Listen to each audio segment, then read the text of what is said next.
If we fell out, who gon' be there, who gon' ride for you? If I fall off, would you still be my dog? I knew it's all conditional, I'm knowing you don't know me. Forgot my wishes, shit, I'm chillin' by my lonely. If we fell out, who gon' be there, who gon' ride for you? If I fall off, would you still be my dog? I knew. No. True horror story about the tent in the forest. Wow. I grew up in Bradford, Pennsylvania. Right. Have any of you ever heard of Zippo lighters? Nope. They're from here. Okay. A thick forest surrounds the town, along with most of the neighborhoods. My family lives sort of on the outskirts of... He literally just said some cluckness.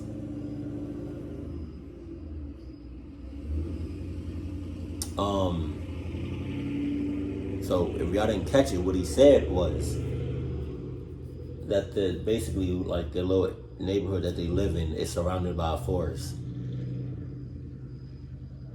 It's surrounded by a forest. A forest. You know how deep a forest, like, you know how dense and deep a forest is? A forest. Really? Really? So God only knows what's lurking in that forest. Bradford. Of course, much like the town itself, our house was also surrounded by forest. Wow. If you took in the scene from our back porch, you would see nothing but sprawling trees for miles. Oh my God. I tell you this so you can gain a sense of isolation. Out at my house, you could scream at the top of your lungs, and no one would come to help you. Yeah, oh, wow. Why? This happened back in the summer of 1996. I was 11 years old at the time. I had a childhood friend named Marty, who was the same age. Our fathers worked together and knew each other well. He would come over almost every Friday to hang out. Right. Marty and I found ourselves hiking through the trees as we often did. However, we were feeling a bit daring and went further into the forest than we usually did. There was this barrier of trees that we would never go past, simply because I didn't know the area beyond that point. We continued past the barrier into uncharted territory. Man. We eventually came upon a clearing. In the middle of this clearing was an old, disheveled-looking tent. Being the curious young men we were, we of course had to see inside. As we approached, I could feel the temperature around me drop. I'm no stranger to the cold, but this was in the middle of summer. Even at my age, I could sense that there was something truly sinister inside this tent. Okay, so you really feel like that, and you really feel all this cluckness energy, this cluck energy around you, on you, right? And it's like you sense the red flags, you sense the sus flag, you sense every negative thing, right?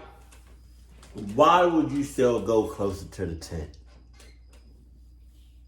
It's only one reason, and one reason only, because you about that cluck life. That's all I want.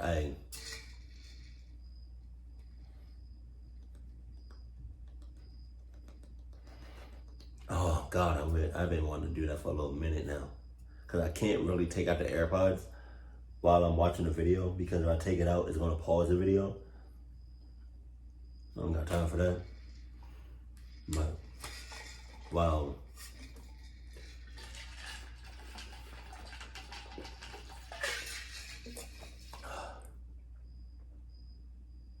Yo. Water and Minute Maid lemonade is probably like the only drinks that I drink. I haven't had soda in literally years. The last time I had soda, my body was so used to water that when I had soda, my body like rejected it. I haven't had soda in so long. And it's like, this is how I feel about soda. Like, I mean, I had soda like when I was a kid and a teenager and stuff, but like nowadays, I almost never drink soda. No. But one of the reasons that I don't really like drinking soda, and it's also one of the main reasons why I don't drink alcohol or beer or anything like that, is because if it burns on the way down, it cannot be good for you. Just saying.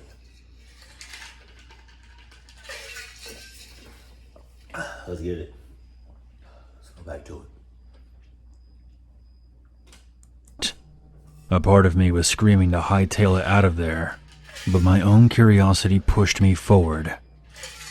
We both stopped just outside the tent. Wow. And suddenly, we were both too frightened to move any further. We were both frozen in place, staring at the open flap of the tent as it swayed from side to side. The sky seemed to grow even darker since we discovered this tent, and though we were standing directly in front of it, we could not see inside. What happened next is the reason that I still struggle with alcoholism. A dark hand slowly emerged from the tent's opening. It reached out to us, with long black nails protruding out from its fingertips. I'm not ashamed to admit that I pissed myself out of fear. The hand slowly turned and made a beckoning gesture with its index finger. And that's when Marty and I heard a deep, bellowing laughter from inside the tent. I don't remember much about what happened after that. I just remember me and Marty running for our lives, tearing through the woods and back to my house. I do have a vague memory of me briefly looking behind me as I ran to see a tall, dark, and human figure standing just outside the tent. Shit! Upon returning, Marty immediately called his mom to come pick him up. My mother asked us what was wrong, and we both explained to her that we saw some kind of creature in the forest. My mother ultimately dismissed our claims, but led us in a prayer while we waited for Marty's mom to arrive. Marty never came back after that, and we sort of drifted apart. I would.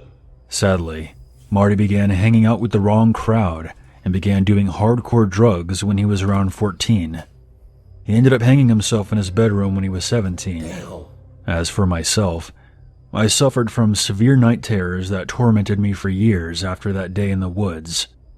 I'm not going to get into what I experienced in my nightmares, but I will say that I became an alcoholic as a result.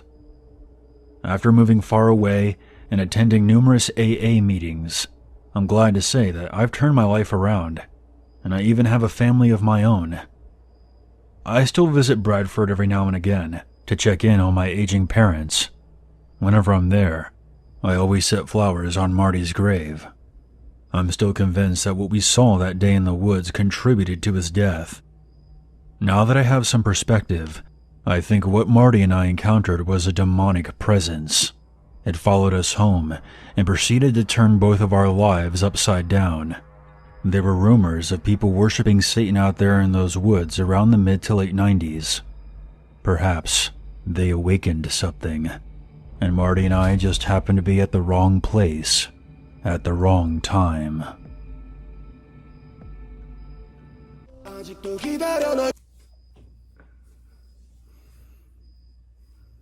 Again,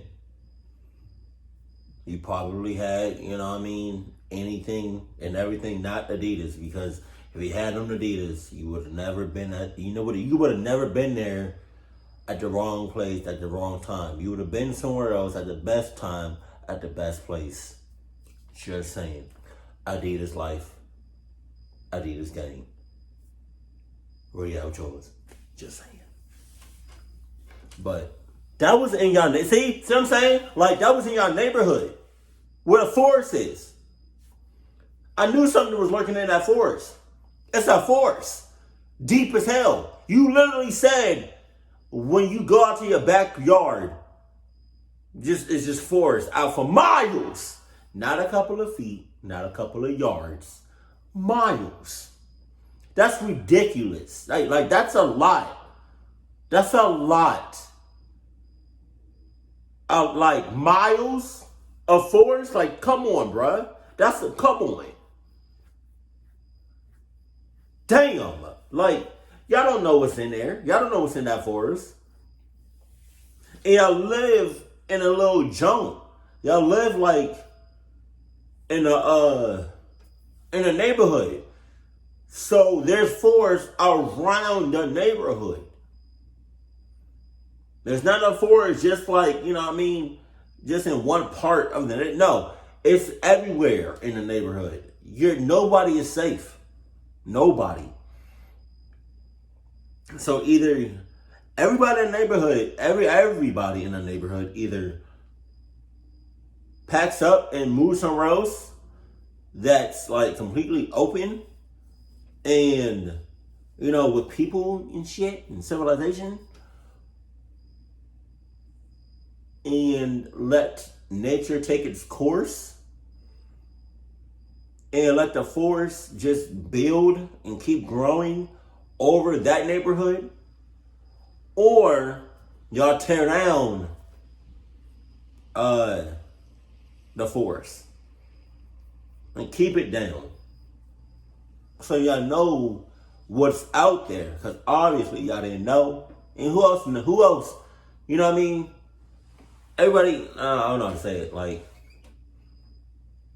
I mean, y'all came across a demon, a demonic creature, right?